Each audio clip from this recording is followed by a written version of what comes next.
Welcome, everybody. Welcome to my channel. My name is Margaret Pinard.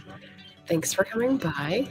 Today we have a standalone book review because the book is just that important, which is very exciting. I'm going to be reviewing Return to Satterthwaite Court by Mimi Matthews, which comes out on April 11th, which means I was an ARC reader, which is even more exciting. So before we get to that, I wanted to make sure anyone who is new here because they're coming for the review knows that, hi, I'm Margaret. This is my channel. I'm a historical fiction and fantasy author and an eclectic reader, and you'll see me talking about lots of books, background, as well as the process for my own historical and fantastical works here on the channel. So I've got a couple announcements which are also very exciting today. There are 2 anthologies coming out by author-tubers, arranged by author-tubers, that are out of my comfort zone, but which I am going to have short stories featured in, which is very exciting. So first of all, shout out to Jeremy Fee for his anthology titled Half Human Heroes. That'll be coming out May 15th, I believe, and I have a sci-fi fantasy short story in that one. And then the Stygian collection, which is run by fellow author-tubers Holly Rhiannon and Pei Vio of Attention. They're putting out like a dark/horror collection, which if you know the flavor of the channel, that's very outside the comfort zone. But I have a dark thriller, sci-fi-esque short story in that one as well. So I've got the information down in the description if you're curious for those creators' videos where they talk about those anthologies and give you a little more detail. The Stygian collection is also its own small press that will be having a Kickstarter, so stay tuned for details on that. All right, so those are the fun short story announcements where I can pat myself on the back a little bit. And just say hello to the people in the chat. RC is here. We're in each other's chats, even though we're streaming at the same time. That's the beautiful author-tube relationship, everybody. Hi, Anita, Richard, also a stream hopper. Thank you, Richard. Yes, we respect each other's choices, right, Richard? Right, okay. So, popping back in.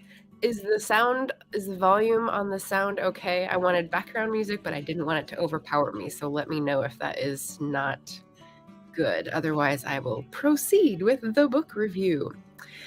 So, Mimi Matthews is one of my go-to authors. I don't want to say auto-buy, because you have to be careful in this day and age about spending your money on books. I totally understand that. But Mimi Matthews is someone I can really count on in historical romance for several reasons. This is my 5th book. This is the first ARC I've read, but this is the 5th Mimi Matthews book I've read. Return to Satterthwaite Court is focusing on the children of 2 previously featured couples. So if you read the 2 parents romance, now you're getting their kids romance, which is just fun, really, really fun. And I want to point out that each book that she writes can stand on its own, even when they're in sort of a gathered series. So I really like that. You can read them all separately, but if you've read the other books in the series, you get an extra sort of fizzy charge out of knowing the backstories of some of the characters. So it's an added incentive, but not necessary. I've read later books before earlier books and read this one, which is the children, and I've only read one of the parents' books, not the other. So I didn't get some of the references made, but not crucial to this story at all. So here's the historical bit. Return to Satterthwaite Court takes place in the 1840s, whereas the parents' tales took place in the Regency period. That is another thing about Mimi Matthews' books that I like, is that she hops around in the 19th century from the Regency to different decades in the Victorian era and gives you lots of different tastes. It's like a tasting menu. It's beautiful. So if you like her writing, you can also time travel into different eras and get really meticulously researched details about those eras, but more on that later. Let's see, how did I phrase this?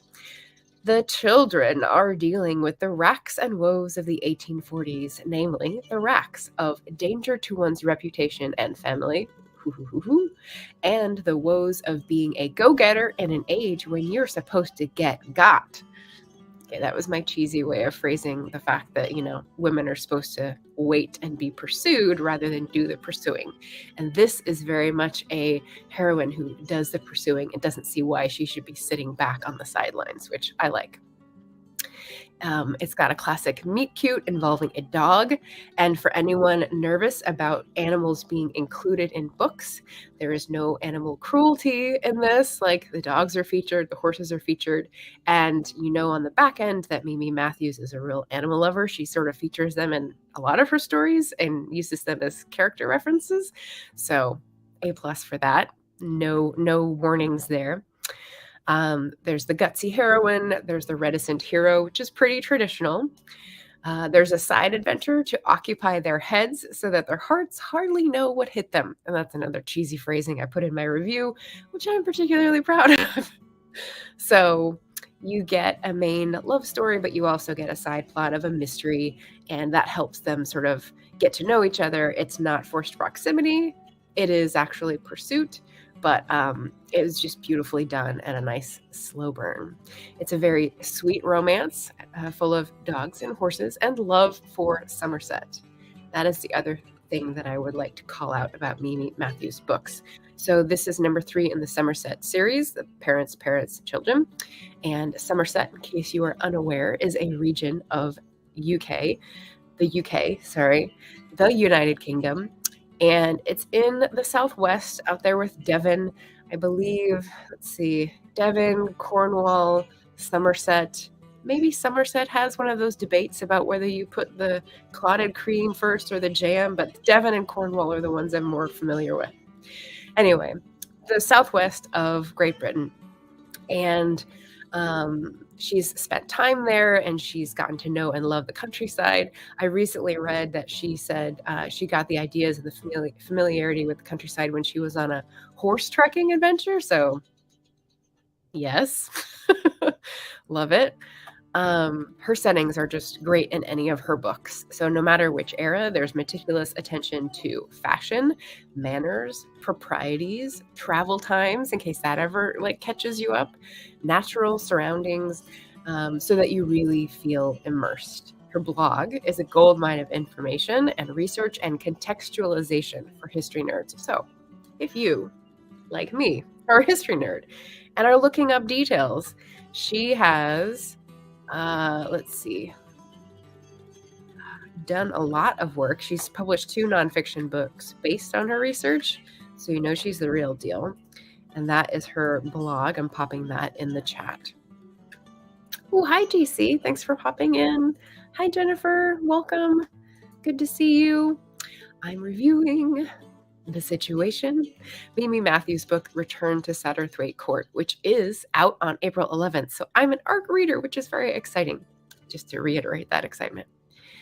So yes, nonfiction research is one of her strengths, but she also has over a dozen books out. And especially charming is her newest series, the first book of which is called The Siren of Sussex.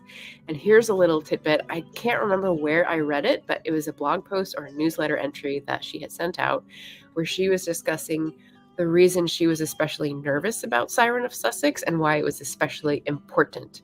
Because she has a character who is biracial, and the biggest cross-cultural possibility in Victorian London is going to be people who are from India, and that's the British Empire. So if they're coming to try to make a living in England itself, that's going to set up different sort of caste system, different sorts of rules, expectations, and all these other proprieties, as I said. And so she put that character in, and in an age today where people are very hesitant to write the experience of characters that don't have the same background as themselves, Mimi Matthews wrote a blog post about how she has a similar background in terms of mixed ancestry and grappling with that, and just experiencing those feelings and coming to terms with what that means in a society that values one side of her heritage more than the other. So I thought that was really valuable and really brave. Hello, Barrett. Welcome. Standalone book review. It's special time. Okay, so returning to this book, there's a ball, there's a wicked lady, there's a mysterious letter, there's a questionable inheritance, there's a shot ringing out in the mist. It is all so atmospheric and enjoyable for an escape through time and space to fall in love with this pair of worthy heroes. And I use heroes in a broad term because it's a hero and a heroine, just in case you're wondering. So yes, I thoroughly enjoyed this. I've got a few quotes to hit your way because they're fun and give you a taste of like who is chiming in on these books. We've got Victorian era to vivid life, meticulously researched details, and an impossible romance made believable and memorable. And of course, that one's about Siren of Sussex, about a tailor and a spinster. And you know, for those people who might not get the appeal of some historical romances because they're impossible, you know, sometimes we want an escape. Sometimes we want things to go easy. Sometimes we want a happy ever after. And if you can make believable characters, but give them a solvable problem, you're letting your reader experience relief and solace. And I think that is a valuable service. So yeah, definitely appreciate that. We've got, that was from a book list. And then we've got this one here from Book Riot for the last book, Masterclass in Using Fashion History to Build Character. And again, as I was saying in her blog, she does tons of research. It's so good. It's so well explained about fashion history. And this point right here about using that to build character is key. And it's something I have actually used.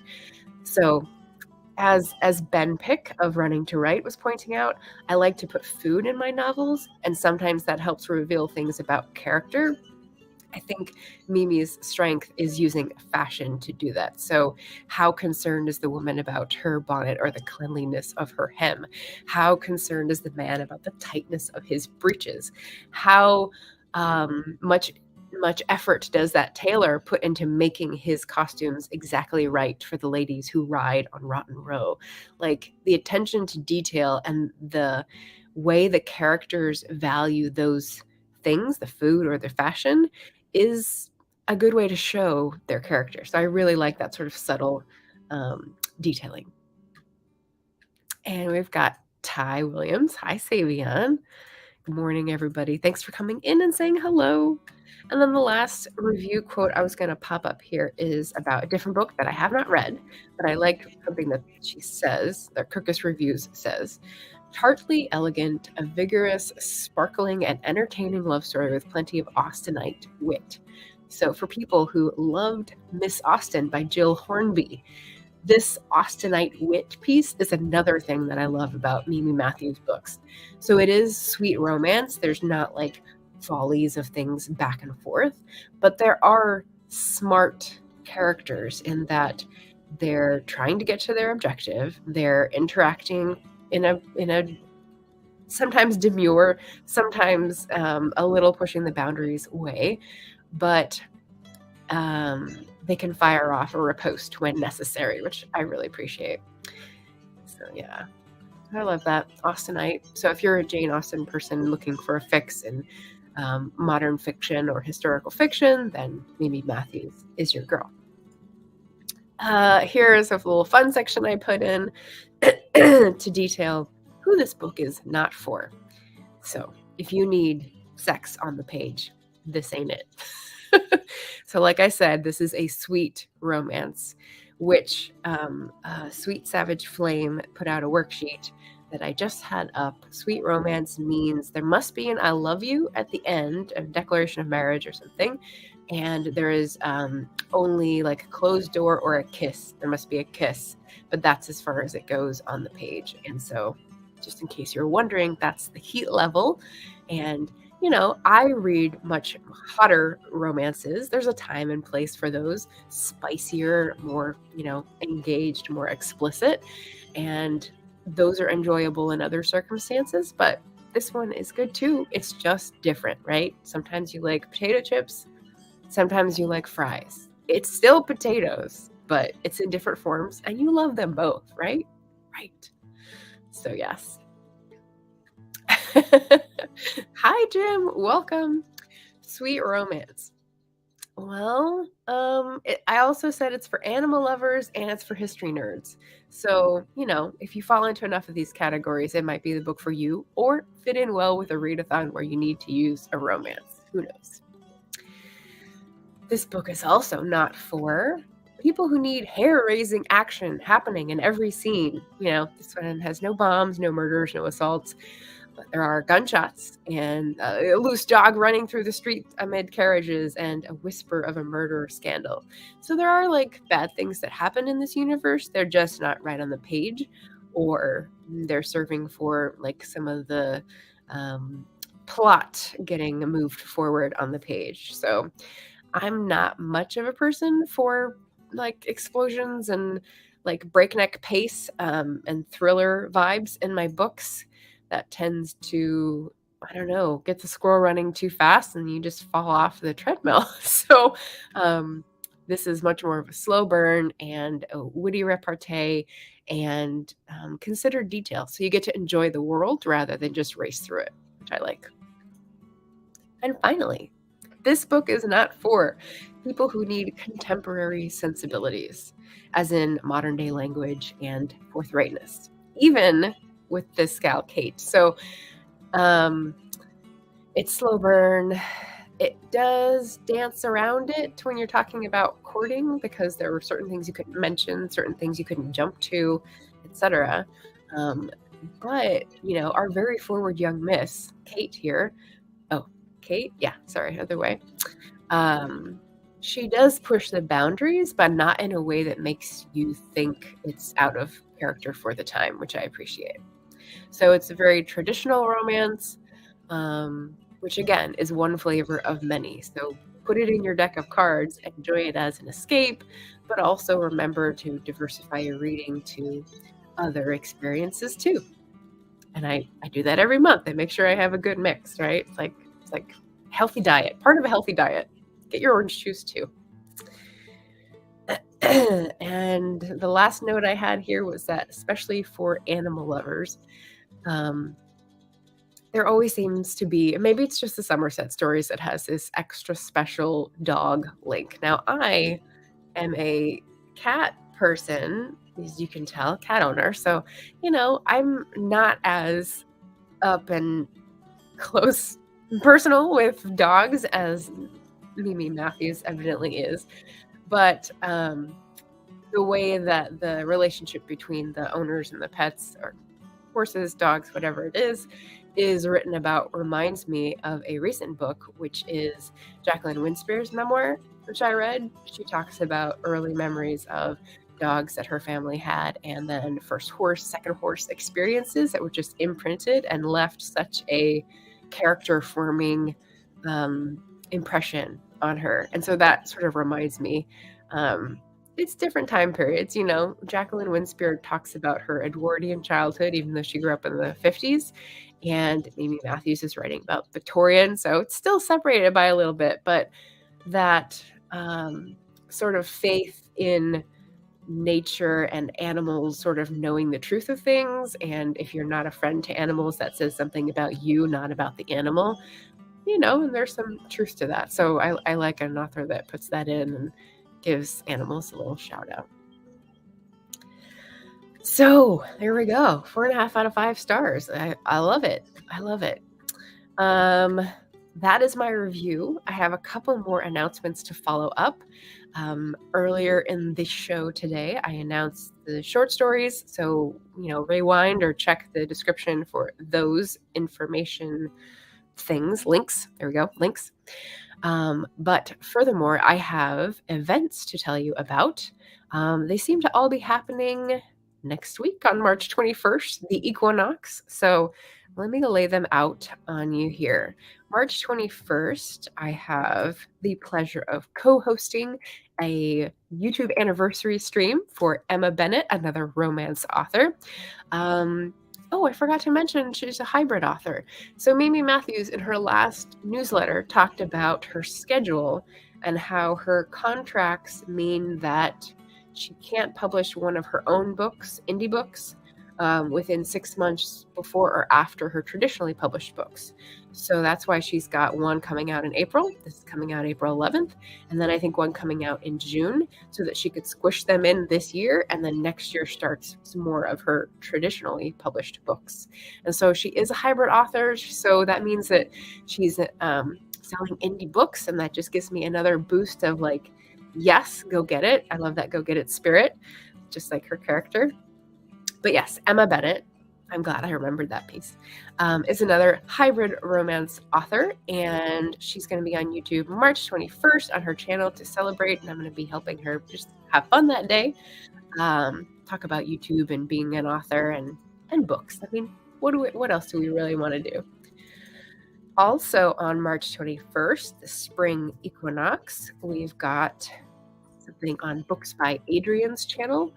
We've had one meeting where the Tuber Book Club had read half of my book, Dulcie's Legacy, and I was a little late because I had a producing responsibility for the first hour, but then the second hour I got to listen in live and hear what people were saying about the book and put all the fun emojis in the chat because I knew what happens, but they did not yet. So that was really fun.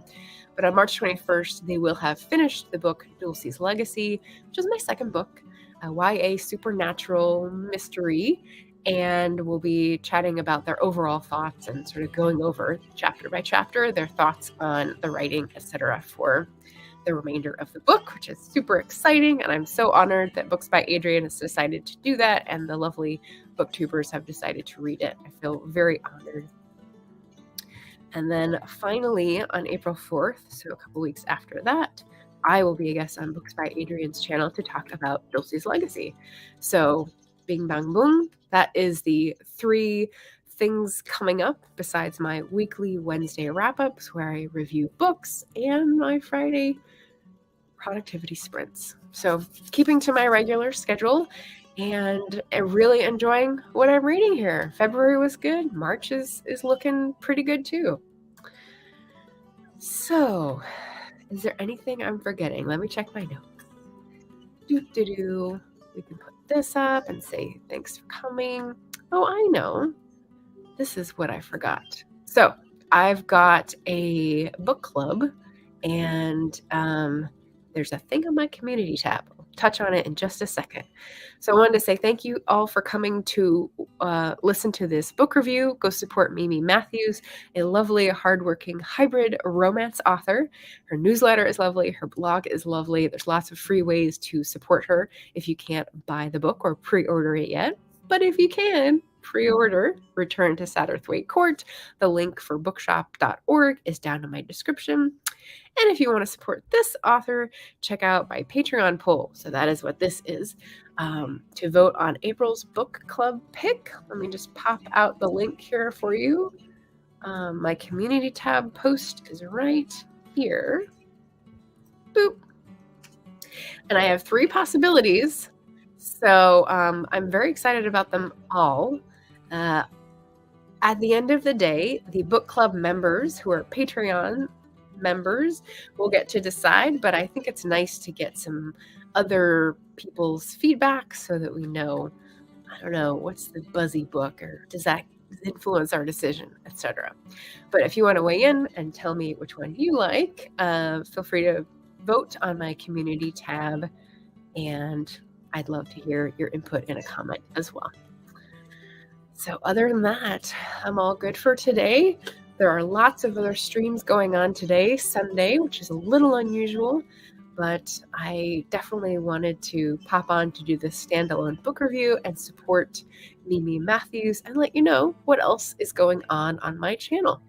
So thank you for joining. See you next week on Emma Bennett's channel and Wednesday on my Wednesday wrap-up.